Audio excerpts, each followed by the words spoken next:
Lennox Andrew, Minister for Economic Development, Planning, Tourism, ICT, Creative Economy, Agriculture and Lands, Fisheries, Forestry, and Cooperatives. Senator Decima Williams, President of the Senate. Mrs. Gemma Bain, Transition Lead in the Ministry of Agriculture.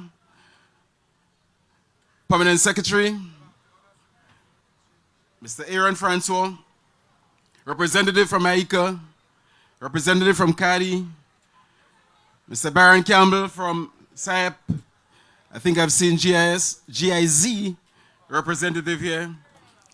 Fellow exhibitors, farmers, and farmers representative, Mr. Patrick Simmons, transition lead also. Staff, media representative. Comrades all, a pleasant good morning and a happy World Food Day.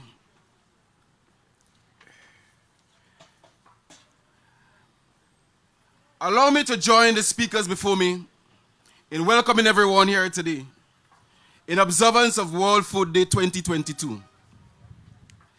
This day has been so designated because the United Nations recognizes access to food as a fundamental human right and the need to aggressively fight to the end world hunger.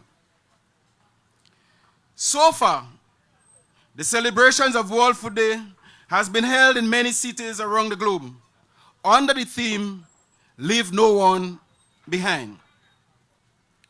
All this is occurring at a time of deteriorating global food security crisis,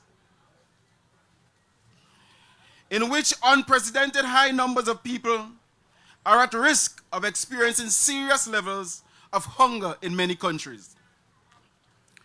Global food security is threatened by multiple factors, such as the COVID-19 pandemic, soaring food, energy, and fertilizer prices, the climate crisis, and international conflicts and tensions, highlighting how interconnected our economies and lives are. Considering these, the UN Secretary General, Antonio Guterres, has noted that World Food Day 2022 is taking place at a challenging moment for global food security. He urged stakeholders to act together so as to move from despair to hope and action. Additionally, Pope Francis, in his message, urged the world not to lose sight of the fact that people are not just numbers, data, or endless stream of statistics.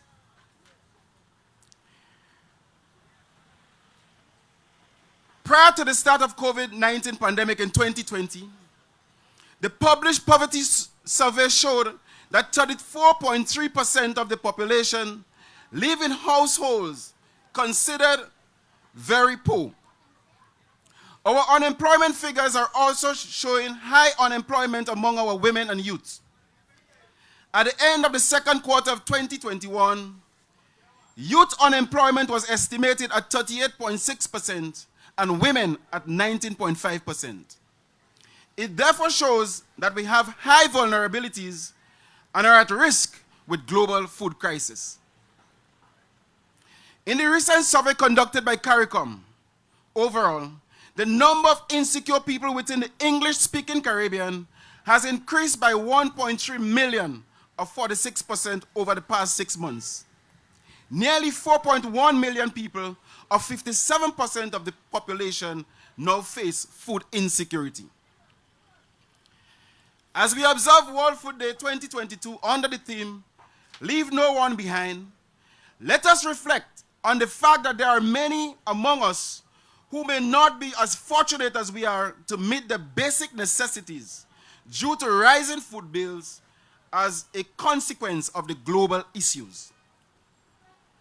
Food and nutrition security is therefore of paramount importance to us. As a country, as we embark on that journey to leave no one behind, we need to act now. In the face of the imploding global food crisis, The government has placed agriculture at the center of its transformation agenda, and the ministry will make food and nutrition security a #1 priority. As a government, we recognize that there is a great imbalance between our inputs and exports. We are highly susceptible to the impact of the global activities on our food and nutrition security. And we have been experiencing firsthand the negative impact of the rising cost of food and fuel. This is manifested in our food input bill, which in 2021 amounted to 24% of all inputs. Our importation of poultry is very high, estimated at around 11% of total inputs. If only 10% of our imported produce is replaced by locally grown foods, there would be an overall savings of at least $26 to $30 million each year. Therefore, on this World Food Day 2022, I am heartened to share some snippets with you on the transformation agenda aimed at ensuring food and nutrition security and sustainable development in the agricultural sector. Our transformative policy development agenda calls for a more vibrant, dynamic, inclusive, and resilient economy, for shifts in the traditional productive sector, such as agriculture, youth empowerment, and tourism, and the development of new sectors, such as the creative economy, the digital economy, marine resources, the blue economy, and ICT. The main thrust of the Ministry of Agriculture and Lands, Forestry, Fisheries, and Cooperatives is to strengthen agriculture so as to increase food production, thereby reducing the food input bill and enhancing food and nutrition security, and to develop agro-processing industries to increase value added in the economy. Brothers and sisters, in keeping with that trust, over the next few years, our focus will be on increasing food production, both crop and livestock, strengthen the Ministry of Agriculture, implement reforms in the agricultural sector, addressing the vexing issues of predial larceny, improving the marketing of agricultural products by strengthening linkages between agriculture and tourism, further development of agribusiness and agro-processing sectors, establishing a cannabis industry, embarking on a massive spice replanting program, and strengthening the management of our marine resources and utilization of the blue economy. Comrades, today, in keeping with the theme of World Food Day, permit me to focus on two areas of importance.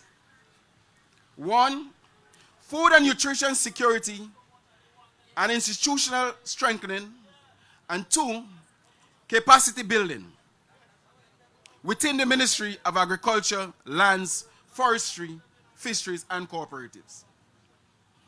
As Minister with special responsibility for agriculture and lands, my focus is on providing the leadership required to promote and develop sustainable agricultural policies, plans, and programs geared at enhancing food and nutrition security, as well as helping attract more persons, especially young people, to agriculture, thereby reducing unemployment and stimulating the rural economy. Having prioritized food and nutrition security, the ministry will move speedily to have the National Food and Nutrition Policy reviewed for implementation. This food and nutrition security policy recognizes the physical, economic, and social access. This food and nutrition security policy recognizes the right to food and to ensuring that all Grenadians at all times have physical, economic, social access to safe, nutritious, culturally acceptable, and affordable food in sufficient quantities to meet the dietary needs for that active and healthy life.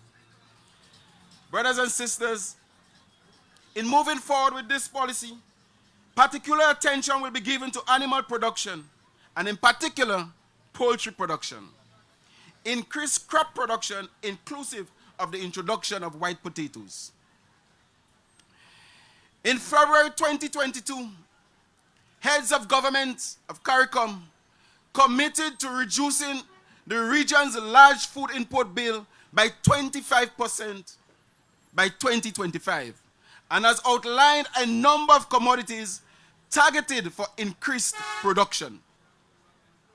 The CARICOM 25% by 2025, the CARICOM 25% by 2025 reduction in the regional food bill aligns with our transformational agenda, and the ministry supports this initiative. Poultry production is at the top of CARICOM lists, and we are fully cognizant of the need to develop the local poultry industry to meet the national demand and reduce both the volume and value of poultry inputs. I encourage everyone to work together to be food and nutrition secure, thus leaving no one behind. Let us all aim to build a food secure nation. In doing so, our farmers, our fisher folk, our vendors, agro-processors, and all other stakeholders who are producing and supplying our food would improve their livelihood while we strengthen our food and nutrition security. Brothers and sisters, to take all of the above, we must operate as a professional, efficient, and effective ministry. A ministry that is policy-focused, service-oriented, utilizing modern and up-to-date techniques and approaches to ensure the development and transformation of the agricultural sector. Our goal is to provide quality service to customers, stakeholders, and the public. To do so, we must create an environment that is conducive to growth and development. Government is committed to refocusing the ministry, ensuring a functional organizational structure, adequately staffed and resourced, operating with an updated national agriculture and corporate plan. As I conclude, comrades, I reflect again on the theme for World Food Day: leave no one behind. I want to quote for you a message from Julian Michaels, and he says, "It is not about perfect, it is about effort. And when you implement that effort into your life every single day, that's where transformation happens. That's how change occurs. Keep going. Remember why you started." On this World Food Day, I assure all our farmers, fisherfolk, agribusiness and agro-processors, vendors, suppliers, farm workers, ministry staff and other officials, collaborators and all stakeholders in the sector, that as we work to a sustainable, equitable and prosperous Grenada, we are determined to leave no one behind. Special thanks to all our special invited guests, the exhibitors who have taken the time to operate and be here, our staff who have worked tirelessly to organize and host this event, and to all who would come by to patronize the event. Let us all together, after leaving here, pledge to do something tangible to especially help someone who might be facing food insecurity. I thank you.